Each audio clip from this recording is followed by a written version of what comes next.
It's an HBO wedding episode. What could possibly go wrong? Hi everybody, I'm Andrew Fantasia. Welcome to Thumb Together, and today we're going to be talking about Succession Season 4, Episode 3, Connor's Wedding, together. As usual, if you enjoyed this video, please feel free to give it a thumbs up and give some love to that subscribe button as well. And hey, if you happen to be a fan of fantasy, don't give the J.R.R. Tolkien estate any more money. They are fine. Instead, maybe consider heading on down to Amazon and picking up a copy of my brand new self-published fantasy books. They are called We Were Wizards, and you can get them right now on Amazon in either hardcover format like these handsome fellows, or you can get a paperback and even an ebook. We Were Wizards is an old school fantasy adventure with wizards, obviously, and magic and crazy blue stones that do all kinds of things and wizard staffs in all different colors. Lots of fun stuff. I've been writing this for pretty much all my life. This is my life's work, and I would really appreciate it if you picked up a copy. It would help me out a lot, especially if you leave a review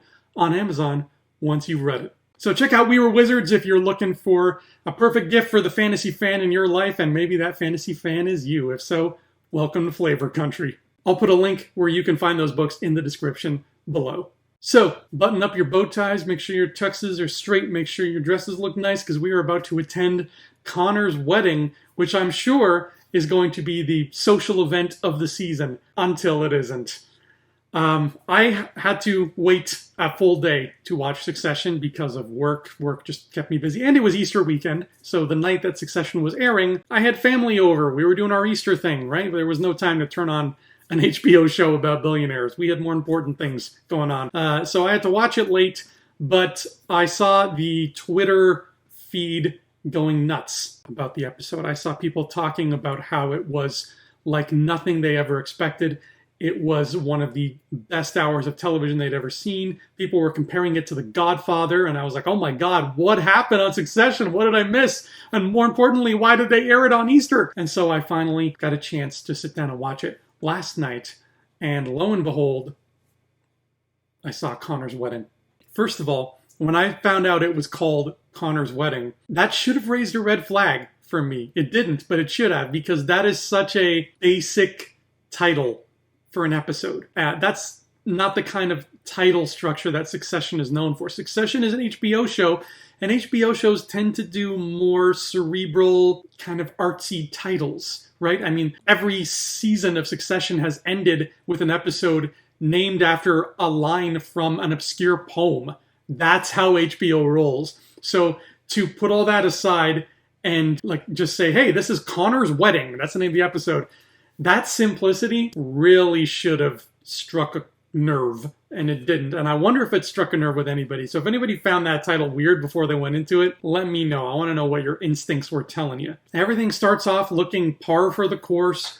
Logan is being a rude jerk to Roman and manipulating him like he always does. And he's being rude to Tom, and he's just going off and being very rude to Connor by not even caring about his wedding and just going to Sweden to deal with Madsen. People are showing up at this wedding, and the wedding looks like it's going to be tacky, and Connor is being fussy about the cake because he's Connor, and everybody is taking jabs at each other, and it's all normal. In those first few minutes, they did such a tremendous job of making sure you, the viewer, felt at home, that you felt comfortable as you were submerged almost fully in the status quo of Succession's world. And that sense of safety and security, albeit in a world, full of terrible people, but still, you felt secure knowing where you were. That's the perfect time for the rug to be pulled out from under you, which is exactly what happens, because all of a sudden Tom is calling Shiv, and we don't think anything of it because we're still comfortable.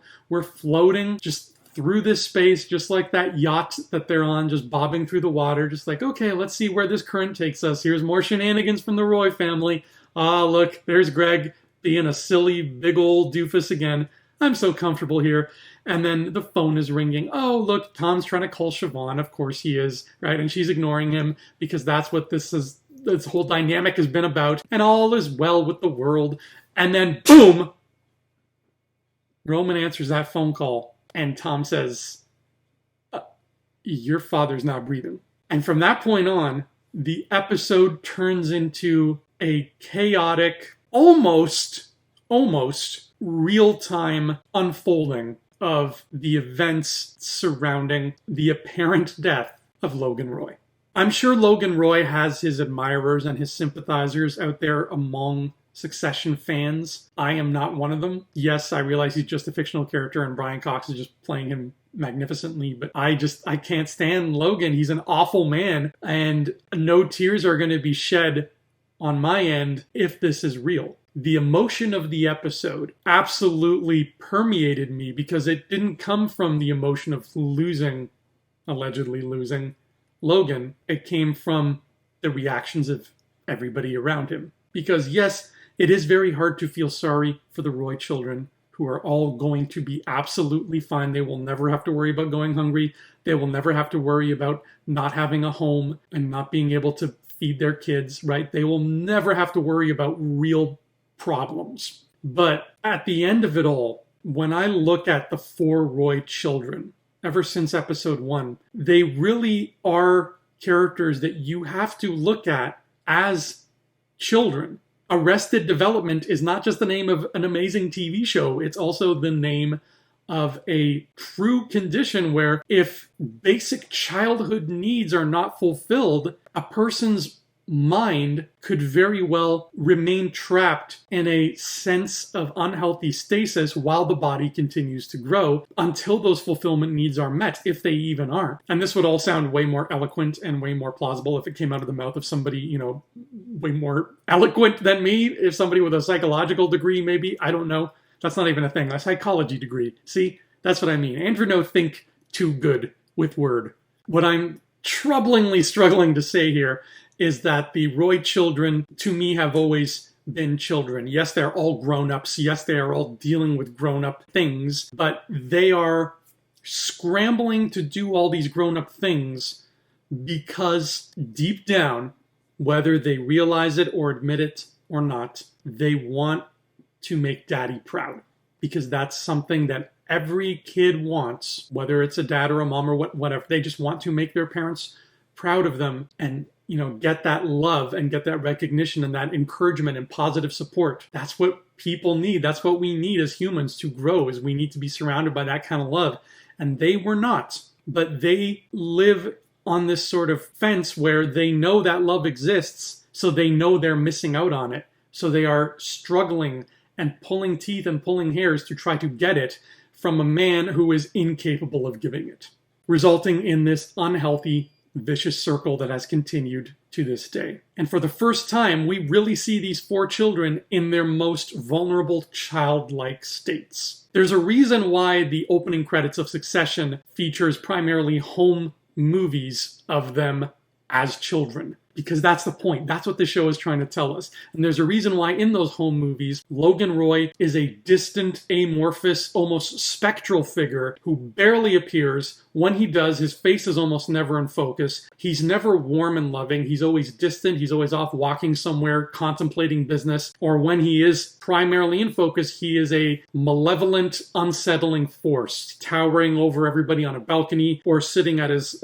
table, drinking a coffee and saying something. He's clearly saying no. We can't see his face, but we can see his hands, and he's saying something negative. These home videos tell a story of kids growing up in the vicinity of this monstrous man, but they know in order for everything to be okay, they need this monstrous man to tell them he loves them and that he's happy with them and proud of them. And because that never happens, and even if the rare occasion, like last week with the karaoke situation, even if it does happen, it is completely insincere and we don't buy it for a second, you end up with these 4 very unhealthy people who never quite left those home videos. Yes, now they've grown up and they look like Sarah Snook and Jeremy Strong and Alan Ruck and Kieran Culkin, but they are still those 4 kids who are turning to see if their dad is going to join them for the photo and slumping their shoulders when they're realizing he's not. And those 4 kids in that home video, they're the ones we saw in this episode talking on that phone, on that speakerphone, when Tom is holding the phone up to Logan's ear, supposedly. They're the ones that we hear speaking, saying, "Daddy, it's going to be okay.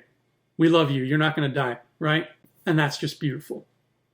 That is tremendous storytelling. And I have to say that kudos need to be given to the writers also for taking a very common subject that gets, covered countless times in media, which is death, the death of a person, and tackling it in what I think might be the most realistic way I've ever seen it done. As life has happened, it's unfortunate, but I have been in quite a few situations like this where I have been present while a death was happening and amongst family or amongst friends as everybody is reacting in real time to the news. I have been in these shoes more than once, even more than 3 times, I'm sorry to say. So I know what this looks and sounds and feels like. And clearly somebody on the writing staff is in the same boat, no pun intended, because they nailed it. They absolutely could not have made it more true to how it is in real life. And the moment that solidified that for me especially was afterwards, once all 4 kids know and they move off to that other room where they can be in private, right? The room where Fisher Stevens kind of jumps in and joins them. And Kendall, Roman, and Siobhan are sitting around and they're talking about literally the reactions that they had like 25, 30 minutes ago. And you can tell Roman is asking, like, what did Siobhan do when you told her? And Siobhan is saying, I thought it was mom, right, Kendall? And Kendall's like, yeah, you thought it was mom at first. And then I told you dad. And she's like, yeah, I kind of wanted it to be mom, which is weird. That conversation is, oh my God, that is so real. That is exactly what happens every time this happens. You're sitting around as the shock is slowly wearing off, even though you're still trembling and you're still kind of processing what you're dealing with here. That, I swear, that always happens. People turn to one another and say, how did X react when you told them? What did they do? What did he do when he found out? Was he okay? They sit around and they play it back like some kind of, really disturbing sports commentary. They play back how everybody behaved in the heat of the moment. The realism of it is just, there's nothing else like it. Like, I can't even put to words how realistic it is. I felt like I was watching a real death. Now that brings me to just how I feel in general, how I feel about this death. And frankly, I am in the Roman camp, maybe, though not for the same reasons. I'm in the denial camp, my friends. And I'm in that camp because, quite frankly, for the longest time, we don't see the body. So I didn't trust that anything was wrong with Logan. I thought it was a trick. And even characters in the show were saying this is just some kind of bullshit test. And he's going to say, hey, you passed the test. And then even when we saw a bit of Logan's body, I still didn't quite believe it. And then even at the very end, when they are wheeling out a body covered in tarp and taking it from the plane into the ambulance, I still am not entirely convinced.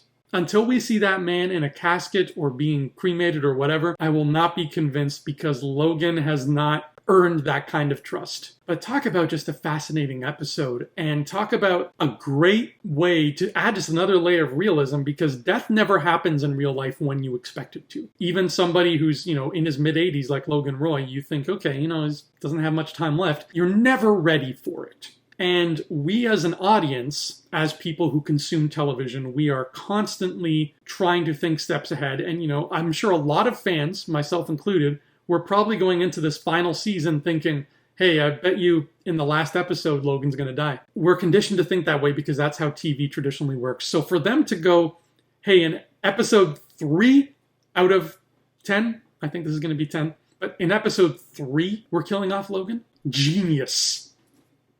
Stupidly genius, because now you are caught off guard just as you would be with a real death. You, the viewer, can't even say, I knew that was going to happen, right? Oh, I hate when people do that on YouTube, right? I don't care if you knew it was going to happen. That's not the point. But now people can't even say that. Nobody walked into this episode saying, I knew they were going to kill Logan today. Nobody did.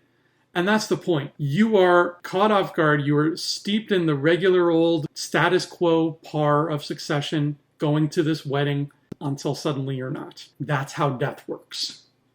That is how death works. And I'm so happy with how this episode turned out. This is something that people are going to be talking about for a long time. I got nothing more to say except bring on the next episode. Now, if we have 7 of these left, unless this is a shortened season, which I can't remember if it is, but if we have 7 of these left, these are going to be 7 very cutthroat episodes. Because not only do we have the kids vying for power. Jerry is worming her way back in. She was just fired, but she's not acting like it. Frank and Carl are still there doing their thing. Carolina's still there.